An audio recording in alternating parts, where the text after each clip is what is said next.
our potential as stemming from subconscious or unconscious beliefs.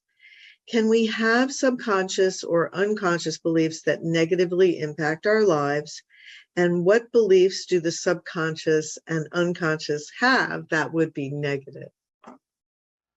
Fear-based beliefs, beliefs in your lack of worthiness, beliefs in your lack of ability, so on and so forth, beliefs that you're not loved, so on and so forth.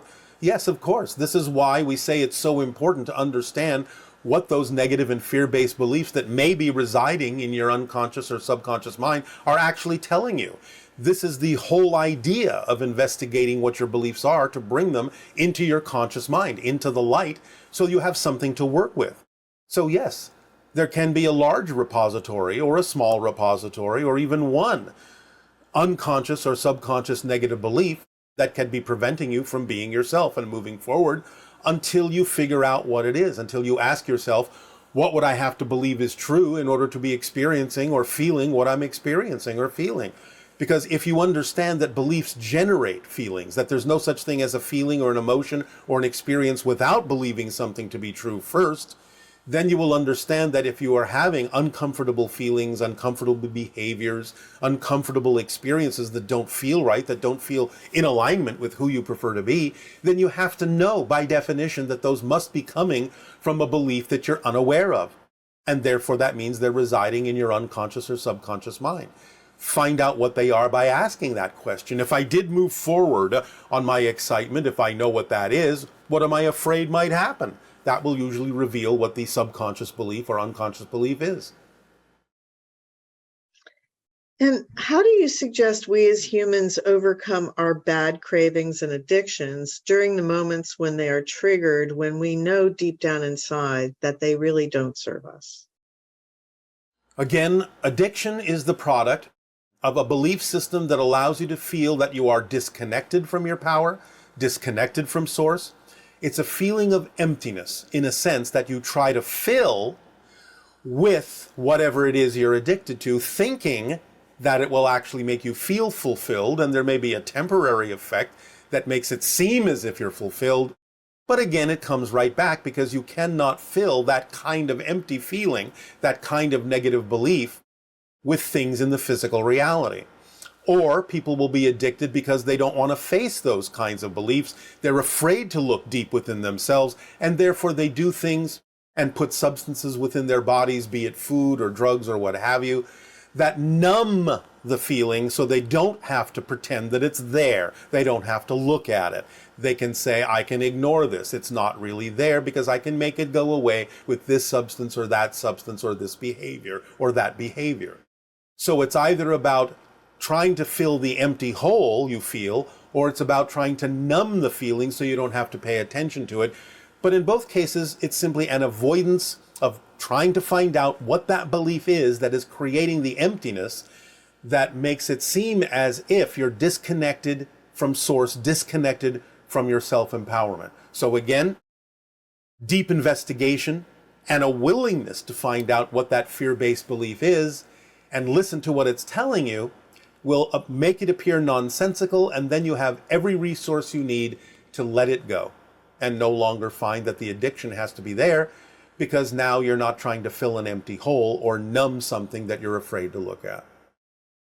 So would your advice be that when the person has that feeling and they're triggered to want whatever substance it is that they're addicted to, that they stay with the uncomfortable feeling and just explore it until... Yes, absolutely, because they can then allow themselves to get at the root of it in terms of the belief system that's making them feel that way, and therefore they can gain their self-empowerment back, reconnect to source. Well, not that they've ever actually been disconnected, but allow themselves to let go of the experience of disconnection by using the uncomfortable feeling as a reason to explore. In other words, the uncomfortable feeling is a friend telling you, hey, you have a belief that is out of alignment with who you are. It's all right to sit within this feeling and explore why it's there, because you know that this uncomfortable feeling couldn't possibly exist unless it was being fed by a negative belief that's out of alignment with who you prefer to be. So use the uncomfortable feeling to direct you into a self-investigatory regimen that allows you in that investigation to find out what that belief is telling you, so you can realize how nonsensical it is and stop paying attention to it. Well, it occurs to me that if an individual is going through that process and they reach that point where they're experiencing the call to suppress or to deal with an addiction, that the exploration may take the person deep into childhood trauma and things like that. Yes, so what? And sometimes when people are exploring that, they kind of get stuck in there where all right, but again, the important thing is to act holographically. You have to remember all the other things, all the other tools we have given you about such things as thinking you're stuck. So when that feeling comes up, you deal with that feeling.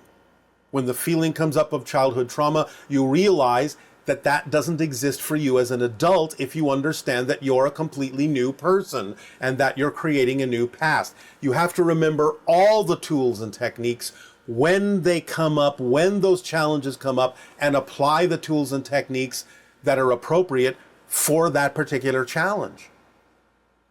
This is what it is to really evolve, is you have an array of tools available to you that we have shared with all of you and others have shared with all of you. And you must apply the proper tool at the proper moment with the proper challenge.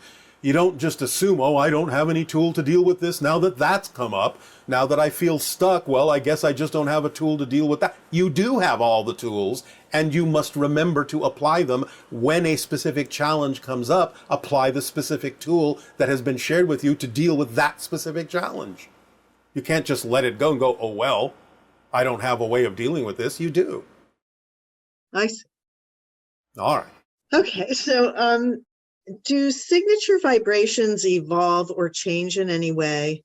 Or does each individual perspective of all that is have a unique and distinct energy to it that remains unchanging even through all experience? If signature vibrations don't change, what is it that does learn and evolve? All right. Signature vibrations by definition don't change. That's how you know it's that particular reflection. But what does change are secondary vibrations that color it, that clothe it, that are representative of the learning, representative of the growing, representative of the change. Now that can become, to some degree, a marker or something similar once the lesson is learned to a signature vibration, but there is always a core signature that makes you, you, and there are secondary levels of vibrational frequencies that represent different experiences, different levels of knowledge, so on and so forth. They can become so close in vibration when you really own them to the signature vibration that they may be, in some sense, challenging to differentiate. But if your senses are sharp enough, the signature vibration is always recognizable as that individual identity, and the learning vibrations, the knowledge vibrations, the experiential vibrations that wrap themselves around it can always be differentiated from the true core signature vibration. So, and this next question may incur some redundancy, but it says, right. Is the term signature vibration another way of saying the unique archetype of all that is that each of us is? Do we remain the same archetype, signature vibration, even in other experiences that we may choose to create for ourselves after transitioning from this lifetime, such as creating the illusion of reincarnation, choosing to be a non-physical guide, and choosing to explore other realms? Yes. Oh, great. Okay.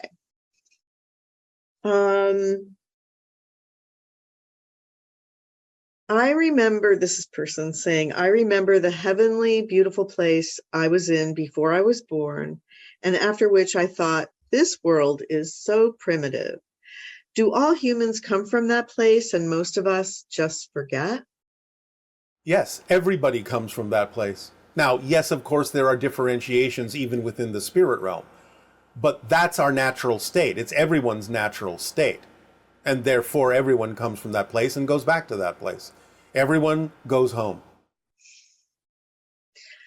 That's a good thing. Should we be planning on creating new kinds of schools for children in anticipation of the arrival of the hybrid children on Earth? And what kind of schools would we create? And what forms of learning would work best for both the hybrid children and the new generation of children being born? All right, well, we have discussed this before, and there are a few major steps in rearranging your educational system that can be of great advantage not only to the human children, but to the hybrid children as well, if they even need to go to school. But the idea is to create environments, sanctuaries that are safe, that allow children to explore the consequences of the choices that they make in a safe way before they are actually experiencing the consequences of those choices, as you would say, out in the real world, so to speak. So they can learn what the consequences of choices are all about, what different vibrational frequencies are all about, how things are connected to one another, how one thing leads to another, and how reflections are guiding posts for them to understand how to choose what it is they truly prefer, teaching them, number two, that they are as powerful as they need to be to attract whatever they need in life without having to hurt themselves or anyone else in order to do so. So you teach them self-empowerment in that way. And the idea of allowing them to find their passion, find their excitement, and whatever lessons you deem that are important for them to learn to exist in physical reality, you adapt the lesson to their excitement instead of trying to stuff their excitement into the lesson and diminish it. Those principles will go far in creating new educational systems that will allow children to experience, in a sort of interactive way, environments that will challenge their imaginations, stretch their imaginations, and allow them to experience an understanding of the consequence of choices that they make, so that when they grow up, they become well-balanced adults who feel self-empowered and feel capable of following their passion and opening up their imagination and senses to receiving information synchronistically from their guides and anywhere that they need to in order to live fulfilled lives. Okay. Do you have pets on your home ships and on Essassani like we do?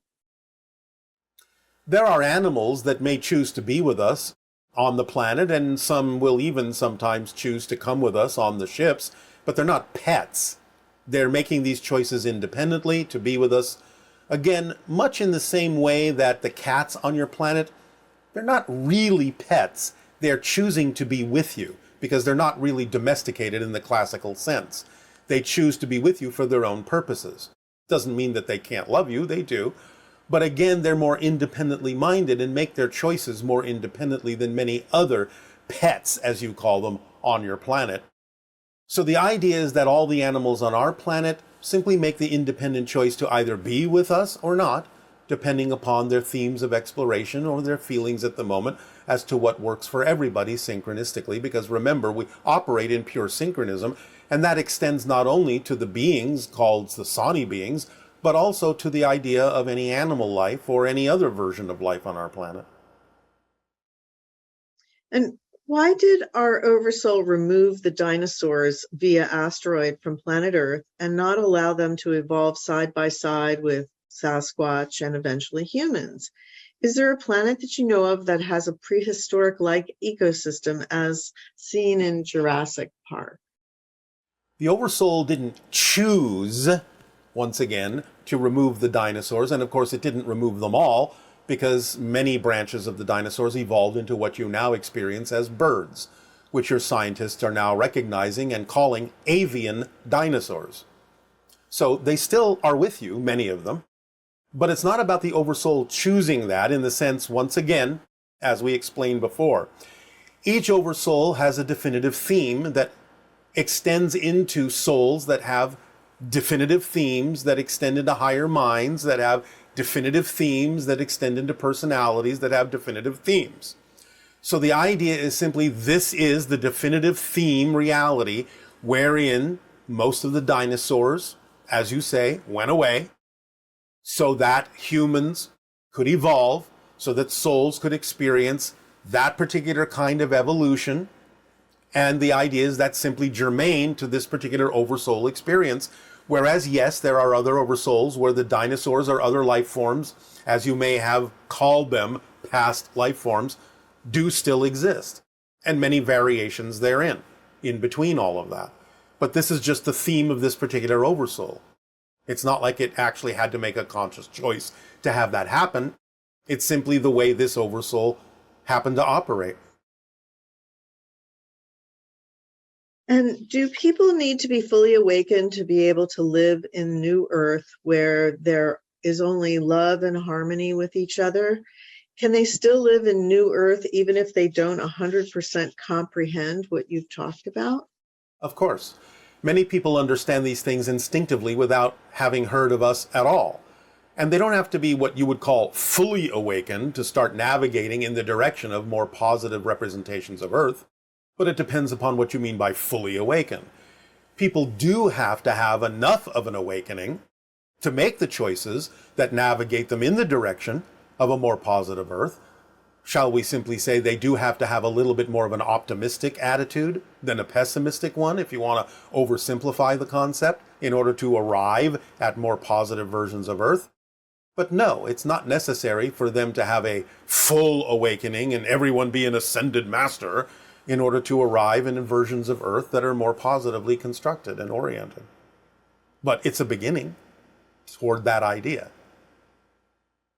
Okay. To understand more about all that is there a difference between interactions between all that is and Essassani beings and all that is and human beings? How does human Earth people interact with all that is different from your interactions with all that is? Well, yes, it is just a matter of a difference in perception and a difference in experiences because we can perceive more of all that is than humans have so far been willing to perceive.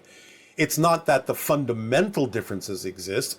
We are all the same in terms of our relation to all that is, but we're not all the same in terms of our awareness of the different aspects of what's available to us from all that is.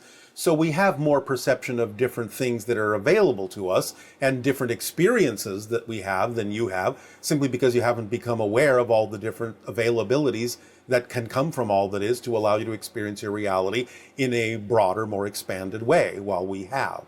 So it's just a difference of experience, but not a fundamental difference of connection. Okay. And I guess I'll wrap it up with a question about excitement leading to struggle. And excitement does not lead to struggle.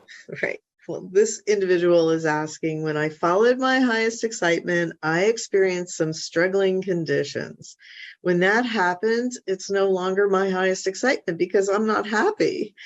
When we encounter contradictions like this, when we're following our highest excitement, how should we resolve it, or how can we resolve it? How many of you listening to this transmission have remembered what I'm about to say? Remember the formula and remember the tools that go with it. What happens when you're following excitement? One of the tools in the kit of excitement is the reflective mirror that brings your attention to something within you that might be out of alignment with your excitement, so you can become aware of it and let it go and bring that energy back into alignment with your excitement. Therefore, it's not about defining that when the challenge comes up, that you define it negatively as if something's wrong, as if that's not part of your excitement. The idea of becoming aware of a challenge, becoming aware of something that's out of alignment with your preference, is not a diminishment of your excitement. It's also an expression of your excitement to find beliefs within you that are not representative of your excitement, because if you didn't find them, if you didn't become aware of them, how could you change them and let them go? So finding something will only feel like a struggle if you give it a negative definition for being there. One of the tools of the kit of excitement is to be put into awareness that there may be beliefs within you that are not exciting to you, but finding it is part of your excitement. Don't diminish the ability to use it in a positive way by saying that something went wrong just because suddenly, when following your excitement, something came up that was a challenge you didn't expect. The only reason you're experiencing it as a struggle is because you defined it in a negative way, instead of saying, oh, goody, I have now discovered something that is out of alignment with me, so I can work with it and let it go. And that's part of the continuation of my excitement and my passion. That's what you need to remember about the formula and all the tools that go with it. So, thank you to those who did remember that and knew what I was about to say. And we encourage those that didn't necessarily remember that to please do so for your own benefit. Not that you have to, but I guarantee you things will go more smoothly if you do remember all the things that we shared with you about the formula and not just one little piece at a time. Thank you, Bashar, from me and from all of us viewing this experience. And we really appreciate the information that you share with us. It is our great passion and our great pleasure and our great gratitude and appreciation to do so, and that you have opened to us an invitation to interact with all of you that may lead us more and more every day in every way toward the idea of more blending into the family that we all are, expressed as the idea ultimately of open contact. So we thank you, Aveo. And now, please enjoy the remainder of the transmission to get into your relaxed and meditative state.